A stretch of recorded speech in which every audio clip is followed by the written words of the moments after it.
함께 나누실 은혜의 말씀은요, 로마서 12장 9절부터 21절까지의 말씀을 보도록 하겠습니다. 우리 큐티책 기준으로요, 어제 본문입니다. 로마서 12장 9절부터 21절까지의 말씀입니다.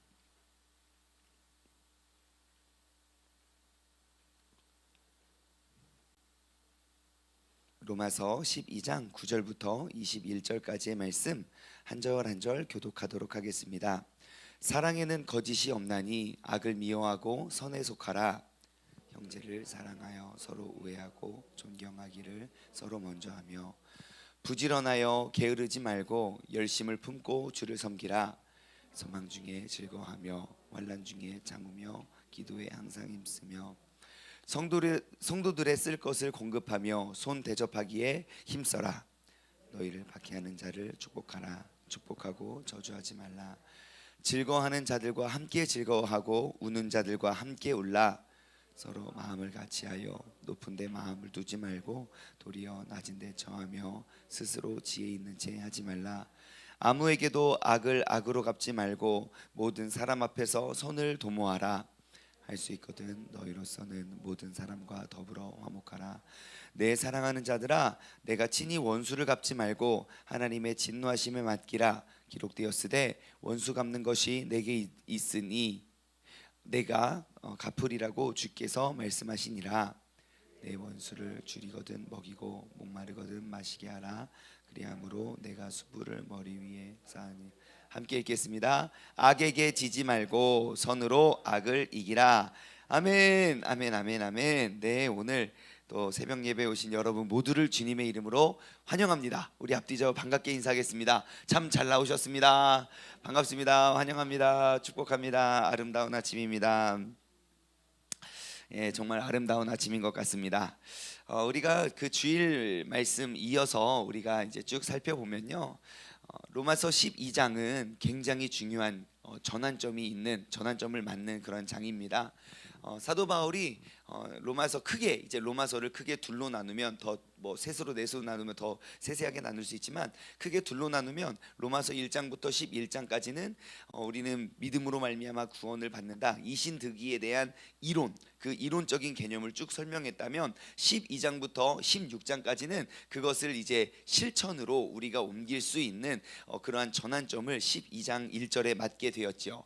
다시 말해 오늘 지금 12장 9절부터 21절 역시 계속 믿음에 대한, 진짜 믿음의 사람, 참 믿음에 대한 그런 행함, 그런 실천을 이야기하고 있는 것입니다. 그래서 이제 3절부터 쭉 보시면 우리가 이제 지난 주일날 1절을 봤잖아요. 그래서 3절부터 쭉 보시면 이제 모든 성도들과 또 모든 사람들 간의 연합과 화합을 이야기하고 있고요. 그리고 오늘 9절 말씀에 보면 이제 그 사랑에 대해서, 진정한 믿음의 행함의 모습은 사랑이다. 그러면서 이제 사랑을 가리키고 있고, 14절부터 보면 이제 우리가 사랑해야 할 자들이 내 이웃에게만 속한 것이 아니라 이제 우리를 박해하는 자, 다시 말해 그 밑에 나와 있는 단어들을 사용하자면 이제 우리가 원수라 말하는 사람에게까지 우리의 사랑이 비추어지는 것, 그것이 진정한 믿음의 행함임을 지금 본문은 이야기하고 있습니다.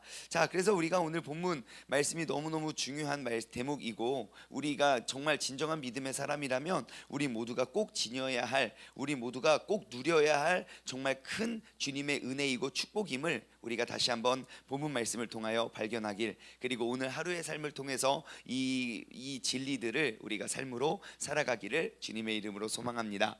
자, 9절부터 말씀을 보겠습니다. 사랑에는 거짓이 없나니 악을 미워하고 선에 속하라. 자, 사랑의 특징입니다. 사랑은 무엇입니까? 거짓이 없는 것이 사랑입니다.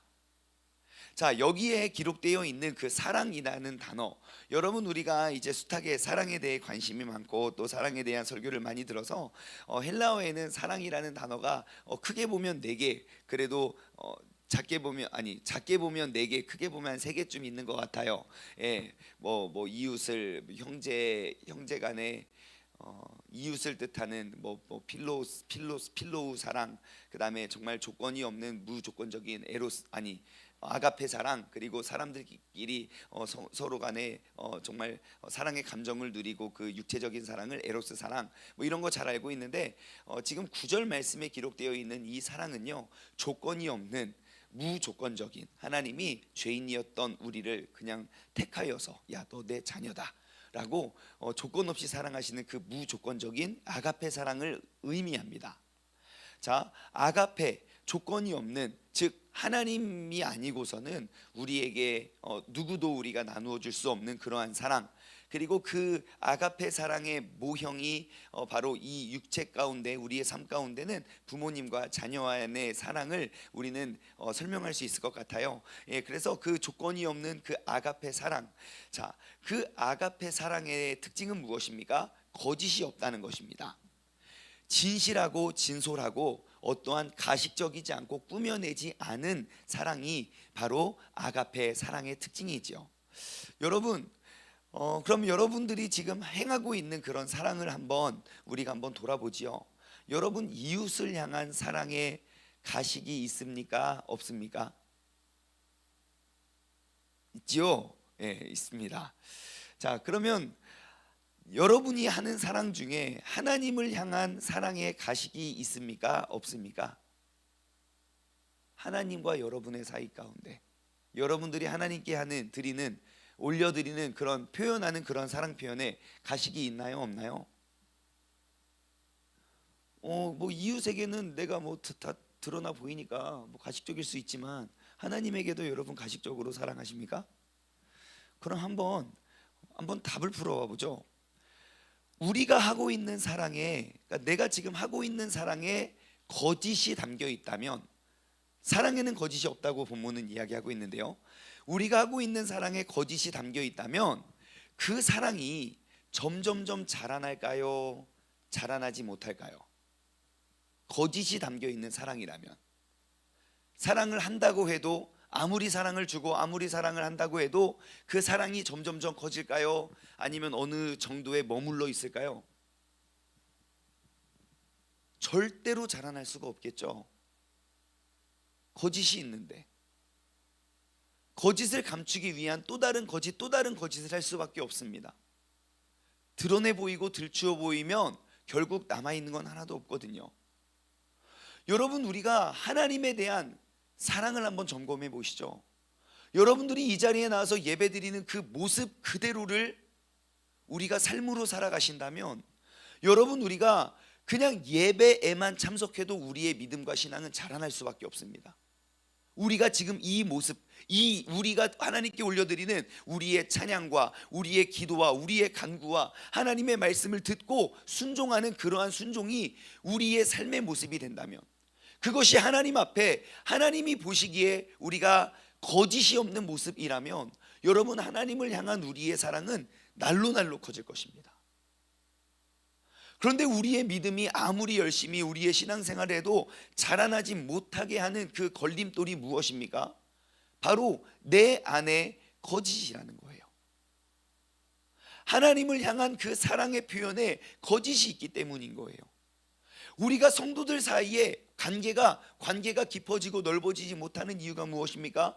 그 상대방과 대화는 그 대화, 교제 가운데, 그 사랑 가운데 거짓이 있기 때문입니다. 여러분, 우리가 하나님께 올려드리는, 그리고 우리가 또 주변 사람들에게 대하는 그 사랑에는 거짓이 없는 진실한 사랑이 되길 소망합니다. 자, 그럼 그 거짓의 모습이 뭘까요? 부모님과 자녀 간의 사이를 이렇게 돌아보면요, 분명히 이제 이 자리에 있는 모든 사람들도 마찬가지겠지만 부모님으로부터의 상처를 받은 기억이 있을 거예요. 상처를 딱 받았어요. 그래서 내가 상처를 받기 전에도 그분은 나의 부모님이고, 내가 큰 심한 상처를 받은 이후에도 그분은 나의 부모님이에요. 그런데 무엇이 달라집니까? 나의 표정과 말과 행동이 달라지죠. 내가 그 사람을 진심으로 사랑했을 때는 내 마음에 있는 그 진심을 보여줍니다. 하지만 내가 어느 정도의 상처를 받잖아요. 절대로 우리는 솔직할 수 없습니다.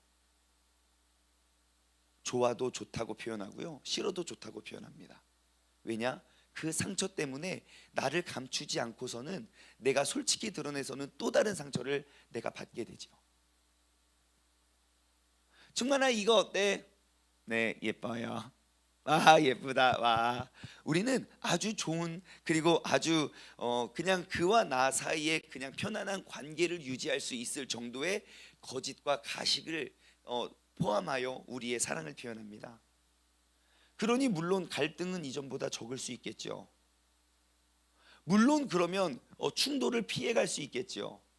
하지만 그러한 거짓이 담겨 있는 사랑의 관계가 아무리 깊어지고 아무리 많은 사랑을 표현해도 더 이상 그 사랑은 커질 수 없음을 기억하시기 바랍니다.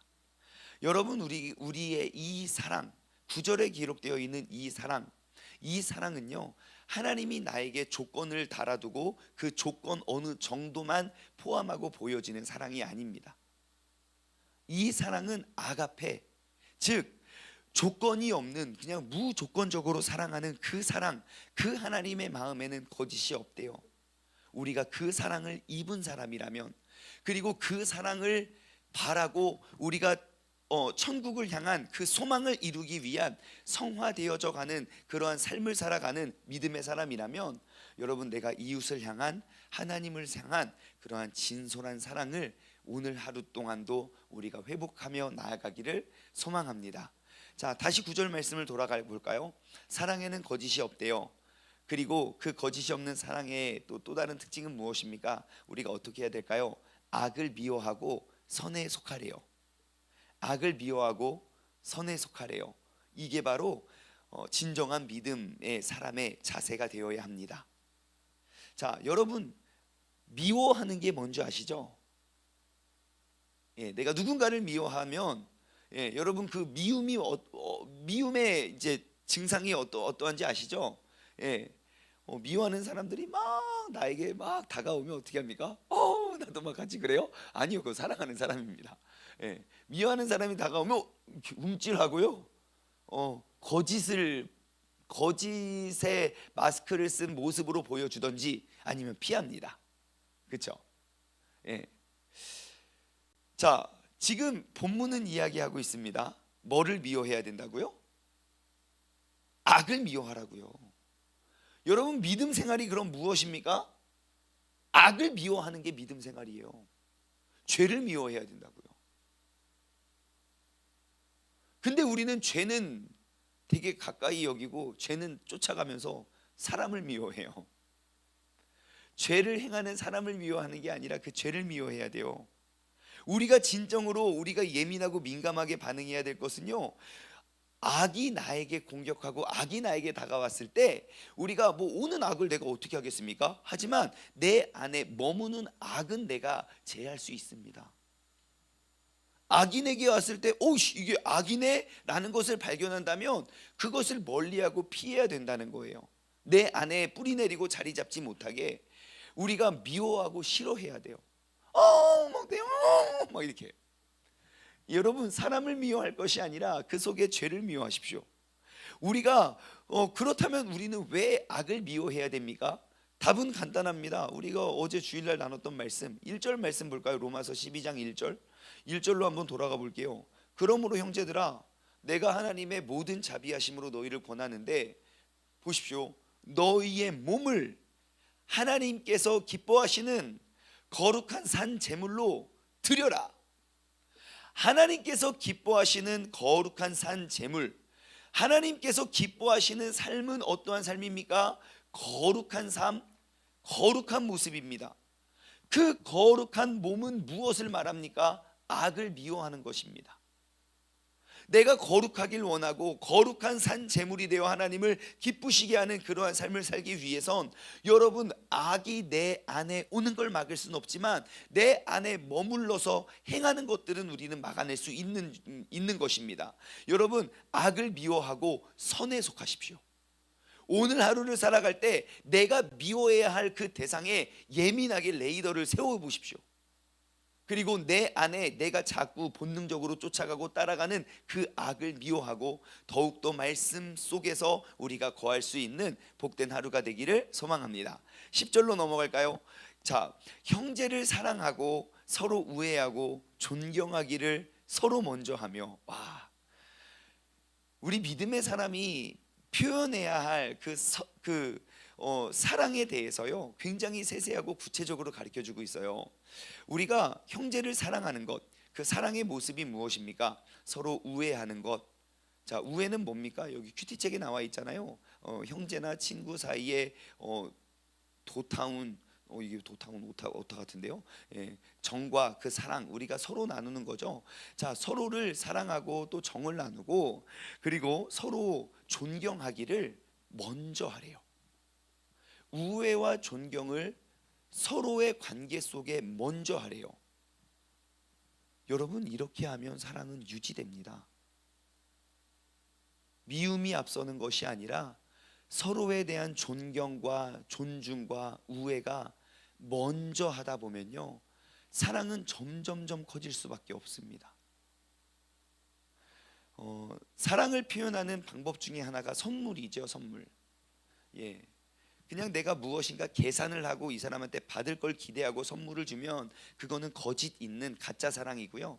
내가 진짜 고마운 마음에 선물을 하나 줍니다. 그러면 상대방이 나에게 선물을 돌려주나요? 안 돌려주나요? 돌려줄 때도 있고 안 돌려줄 때도 있습니다. 그래도 괜찮습니다. 왜냐하면 내가 고마워서 준 거니까.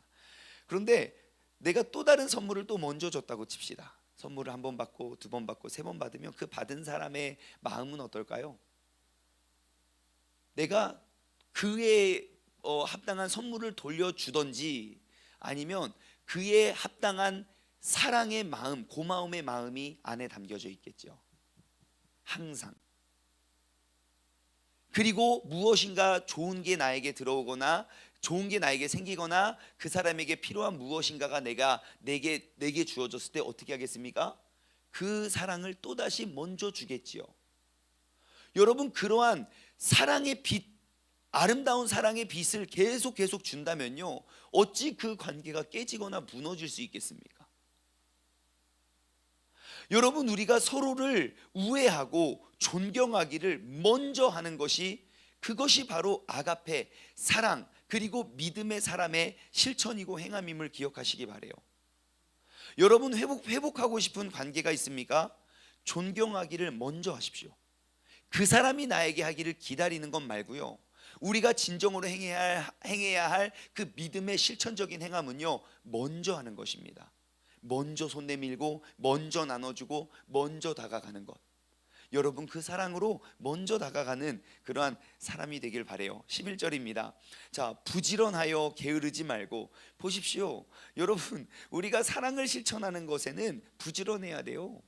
사랑을 나누고 서로 존중하고 배려하고 우애하는 것을 여러분 부지런히 해야 돼요. 그런데 더 재밌는 단어가 뒤에 또 나와요.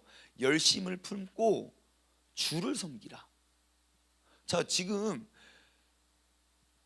내가 사랑할 수 없는 사람에 대한 그러한 이야기를 하고 있잖아요. 사랑의 대상에 대해서 이야기하고 있잖아요. 그리고 지금 9절 앞에도 그렇고 그 뒤에는 이제 원수가 등장해요. 원수를 사랑하라고. 그런데 갑자기 우리가 부지런하고 열심을 품어서 누구를 섬기래요? 주를 섬기래요. 갑자기 주님이 왜 나옵니까? 네? 갑자기? 우리가 남편을 대하듯 아내를 대하듯 우리가 죽게 하듯 해야겠지요. 여러분, 지금 우리에게 사랑을 주신 분이 하나님이에요. 그 사랑을 받은 우리가 하나님의 사랑을 나눠야죠. 누구에게 하듯이요? 받은 하나님께 하듯 우리가 이웃에게 그 사랑을 나눠야지요. 여러분, 우리가 사랑해야 할 대상을 항상 죽게 하듯 섬기면요, 그 사랑은 온전히 회복되어집니다. 계속 넘어가 볼까요? 자, 소망 중에 즐거워하며 환난 중에 참으며 기도에 항상 힘쓰며. 자, 우리가 믿음의 사람이 해야 할 것들, 너무너무 중요한 개념들이 나오죠. 소망과 소망 중에 즐거워하고 환난 중에 참고 기도에 항상 힘쓰라. 자, 소망은 무엇입니까? 여러분, 소망이 현재 일입니까? 미래 일입니까? 네? 내가 마음속에 품는 그 소망은 현재의 내 눈앞에 보여지는 상황입니까? 앞으로 이루어졌으면 좋겠는 그런 내일의 일입니까? 그렇죠, 내일의 일이죠. 자, 소망은 내일의 일이에요. 그래서 내일에 다가올 일들을 바라보며 우리는 즐거워해야 돼요. 환난 중에 참으며. 환난은 내일의 일입니까? 현재 일입니까? 현재 일이죠. 자, 그러면 현재를 참아낼 수 있는 원동력은 뭐예요? 내일을 향한 기대감이죠. 지금 우리가 믿음의 여정을 거치고 있어요. 믿음으로 말미암아 구원을 이룰 수 있다는 그 소망, 여기서 이야기하는 소망은 우리가 장차 거하게 될 천국의 소망이지요. 여러분, 천국의 소망을 가진 사람은 오늘날의 환난을 참아낼 수 있는 인내를 줄 수 있다는 거예요. 그 인내를 얻기 위해 우리가 뭐 해야 돼요? 항상 기도해야 된다는 거예요. 여러분, 성경을 어디를 봐도요, 이 원리, 그러니까 성경이 이야기하고 있는 말씀의 원리는 막 엄청나게 많은 것들이 아니에요. 우리가 환난 중에 즐거워하고 환난 중에 기뻐할 수 있는 그 이유가 무엇입니까? 간단해요. 천국을 소망하고 있기 때문이에요. 내가 지금 이제 로마서에 계속 고백되고 이번 주 주일날에도 또 나누겠지만, 사도 바울이 자랑하고 있고 내가 의롭다 말할 수 있는 그 근원이 뭐냐면, 내가 의롭다 이야기하고 하고 내가 하나님 앞에 자랑할 수 있는 그 자랑이 뭔지 아십니까? 내가 이방인을 섬기는 사도가 되었다는 겁니다. 누구도 사랑할 수 없는 사람을 위해서 나는 그 사랑을 실천하면서 나는 이방인의 사도로 된 것이 하나님께는 자랑이에요. 여러분, 내가 원수를 사랑하고 원수를 사랑하는 일이 쉬운 일입니까? 어려운 일입니까? 내가 현재 오늘날 수많은 환난, 그것들을 참아내면서 내가 이루어야 할 일들이 되겠지요. 여러분, 그것을 우리가 천국의 소망 없이는 어떠한 것도 기쁨이 될 수 없고 어떠한 일도 행할 수가 없습니다. 다시 말해, 우리가 천국을 소망하는 사람이라면 오늘날 사랑에 의한 환난 중에도 참아낼 수 있는 그러한 사람이 되는 줄 믿습니다. 그러한 사람은 어떻게 하래요? 13절, 성도들의 쓸 것을 공격하고 손 대접하기를 힘쓰고. 이제 14절부터는 본격적으로 우리의 사랑이 더욱더 확대되기를 요구합니다. 자, 보십시오. 너희를 박해하는 자를 축복하라. 야, 이제 나오죠. 너희를 박해하는 자를 축복하래요. 자, 우리가 이제 그 믿음의 사람이 원수를 대하는 방법에 대해서 이제 14절부터 쭉 21절까지 이제 등장을 해요. 한번 보십시오. 자, 너희를 박해하는 자를 축복하래요. 자, 박해는 누가 누구에게 한 겁니까? 지금 14절에 박해는 누가 누구한테 한 거예요?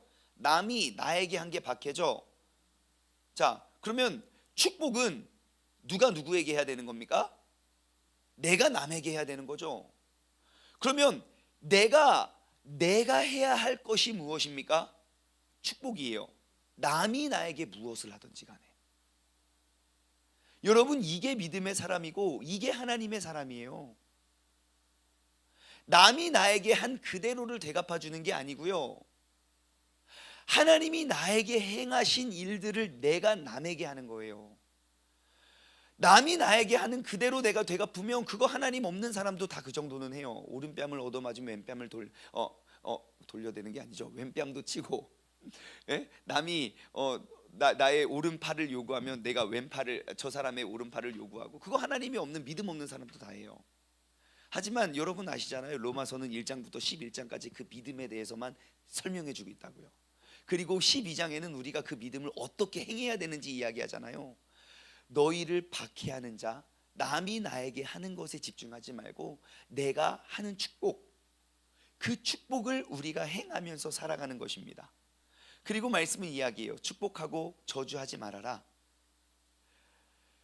그리고 15절, 남을 위한 그 축복의 모습, 그 실천의 모습이 무엇입니까? 즐거워하는 자들과 함께 즐거워하고 우는 자들과 함께 우는 것. 바로 그리스도인의 그 사랑의 반경. 여러분, 그리스도인들의 사랑의 반경이 이제는 이웃을 넘어 원수에게까지 비춰야 돼요. 우리가 이러한 교회를 꿈꾸는 거 아닙니까? 도피성이 뭡니까? 도피성이 정말 나에게 혹은 많은 사람들에게 박해를 했던 그 사람들이 더 이상 갈 곳이 없어, 이제 나는 끝이구나, 나에게는 사랑이 조금도 나에게 주어지는 사랑이 없구나 라고 느끼는 사람까지도 우리가 축복하고 사랑하고 그들과 함께 즐거워하고 함께 우는 교회를 우리가 늘 꿈꾸는 거 아닙니까? 여러분, 저가 요즘에 느끼는 거 있어요. 정말 교회에서 꿈꾸고 바라는 이 소망이 어디서부터 시작되나? 우리가 그 도피성 사명을 꿈꾸면서 우리가 이제 띵크 양육을, 진짜 그 작은 도피성을 한번 체험해 보십시오라고 해서 그 띵크 양육을 모여서 신청을 받아서 딱 시작해 보니까요,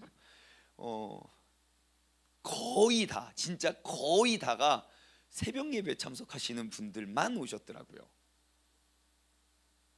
너무 신기하더라고요. 우리의 소망이 여기에 있구나. 여기에. 할렐루야. 바로 이 자리에 있는 우리가 정말 천국을 향한 그 소망이 되는 줄 믿습니다. 여러분, 말씀을 읽고 말씀을 묵상하고 우리가 하나님의 말씀대로 살기에 힘써 나아가길 소망합니다.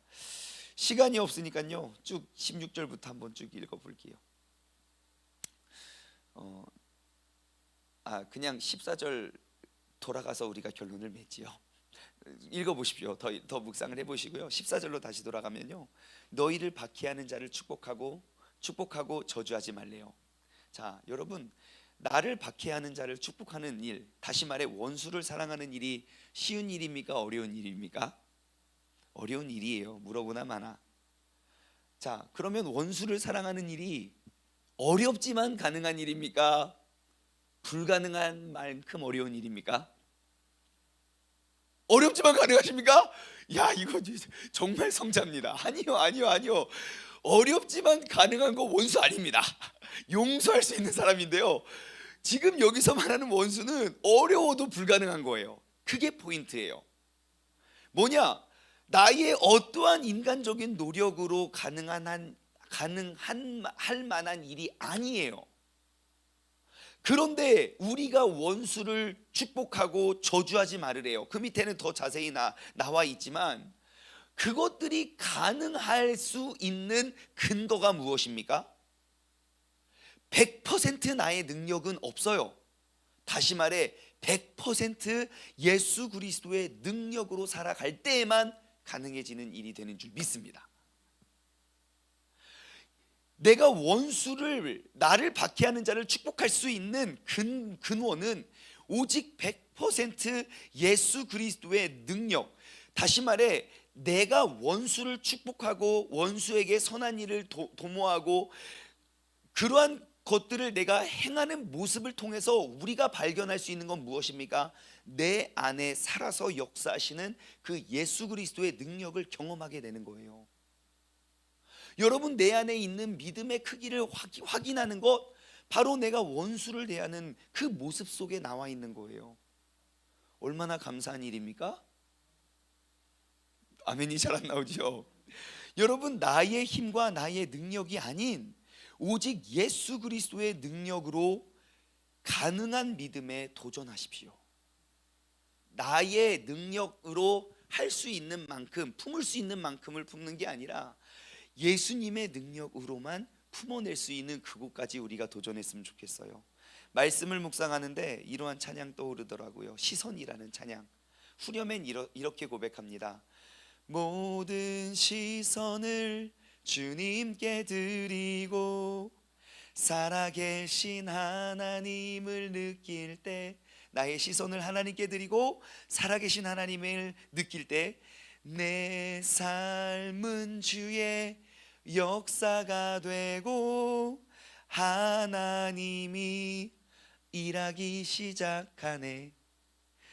나의 삶은 주님의 역사가 되고 하나님의 일하심을 바라보기 위해서 여러분의 시선, 여러분의 주권을 하나님께 내어 맡길 수 있는 복된 하루 되시길 주님의 이름으로 축원합니다. 기도하겠습니다. 하나님 아버지, 감사합니다. 주님께서 내게 베푸신 사랑, 그 사랑의 크기는 100% 하나님의 능력이고 하나님의 사랑임을 우리가 고백합니다. 주님께서 내게 베풀어 주신 그 사랑이, 그 사랑을 향한 나의 믿음이 있음을 내가 나의 능력으로 남을 사랑할 수 있는 것이 아니라 100% 하나님의 도우심과 100% 하나님의 마음으로 내가 사랑할 수 있는 사람까지 사랑함을 통하여 내가 내게 주어진 천국의 소망과 내게 주어진 천국을 위한 그런 믿음을 우리 오늘 하루들 동안 실천하며 살아가게 하여 주옵소서. 그 사랑의 대상으로 우리를 택하시고 불러주신 주님께 감사를 드리오며 이 모든 말씀 살아계신 예수 그리스도의 이름으로 기도드리옵나이다. 아멘. 두 손을 번쩍 들고 주님의 이름 3번 힘차게 부르짖고 합심하여 기도하시다가 자유롭게 돌아가시겠습니다. 주여